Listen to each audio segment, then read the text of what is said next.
Hi, welcome to MediatorPodcast.com, a podcast and video series about mediation, negotiation, and collaboration. My name is Melissa Gragg, and I provide online valuation and mediation services in St. Louis, Missouri. During this episode, we will discuss how an experienced mediator gets results with Elliot Herland, a mediator focused on workers' compensation cases based in Minneapolis, and he's also the vice chair of the ABA section of dispute resolution and on the membership committee. And let's talk a little bit more about the Mediator's Proposal and Sure. different mediation approaches used by experienced mediators, because from a financial perspective, when we negotiate and when I'm involved, I'm trying to negotiate and present an idea or a concept or a way to go based on factual data, based on the actual numbers, because in my mind, anybody can we call it split the baby. Anybody can do an average. Right. Well, you're at $1 million, I'm at 500,000. Let's go in the middle at 750,000. In my mind, sometimes if the financials don't support that, we got to look at what does the financial information support. But you're talking more about the mediator's proposal. And I don't think people understand this concept. So let's talk a little bit more about it. Sure. Well, the way I do mediation from the beginning until there's an impasse is to be facilitative. What I mean by facilitative is to, as we've been talking, carry on that discussion between the two rooms or three rooms or however many rooms, and knowing, who the decision maker is in each room, and then making sure that you don't become evaluative and telling people, well, this is what you should do. You have to time that right. So there are some mediators and some attorneys that want the mediator to be evaluative and tell people, well, here's what you should do next. Here's where, here is where you should end up. It has to be timed right. If you do it too early, one, you're not going to know where people are willing to go, at least have a better idea. And two, you haven't gotten them there yet. Mm-hmm. And then you have to word it right.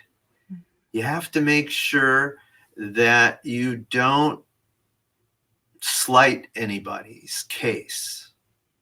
Mm-hmm.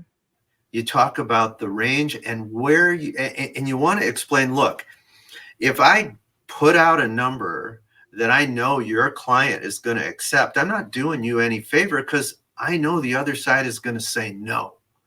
And if I do them a favor, I know you're going to say no. Right. So it's important for me to pick a number or terms that I think both sides are barely willing to accept. Mm-hmm. It's not what, they came here to get, but it's so close. They're not going to pass it up and take on those risks that you've been putting in their head already. Mm-hmm. And their attorney has been letting them know, here are the risks. Well, and sometimes I think when you've done a lot of mediations, and we've done a lot of valuations within mediation or litigation, we can almost see kind of where we're going to go, not where we maybe end up, right?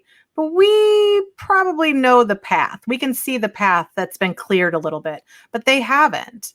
And we do kind of have to walk along and even at some point when you get to some impasses, say, okay, well, what would you think? You have the issue with this, whatever, mm-hmm. And you have a problem with it. What would you do to fix it? And they're like, I don't, Yeah. And I think that is a little, now from a financial standpoint, we do kind of know where things will end up. And we do know the support. And I don't really tell them this at the beginning, but I'll say it at some point. Like, if you guys are both moderately unhappy, I probably did the right valuation. Like, because if either one of you is jumping for joy, then your expectations were different, right? Or they're, because most business owners think their business is worth far more than it actually is worth.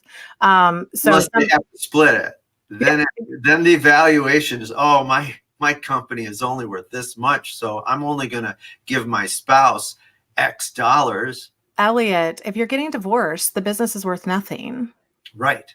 Right. Look at the books. I mean, I don't pay taxes because I don't make anything. Absolutely. And I think that that's a big piece of it, is trying to educate them on the reality. So I'm using factual information to come up with that reality, but I think that reality check, and that's kind of what you're talking about in this mediator's proposal, is you can't have the reality check when you walk in the door.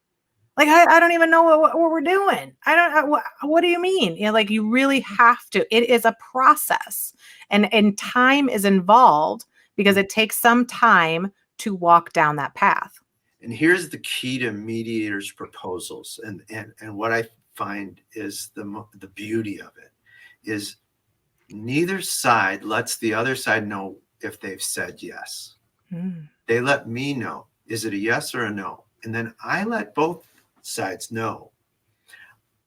If I get 2 yeses, we've got a deal.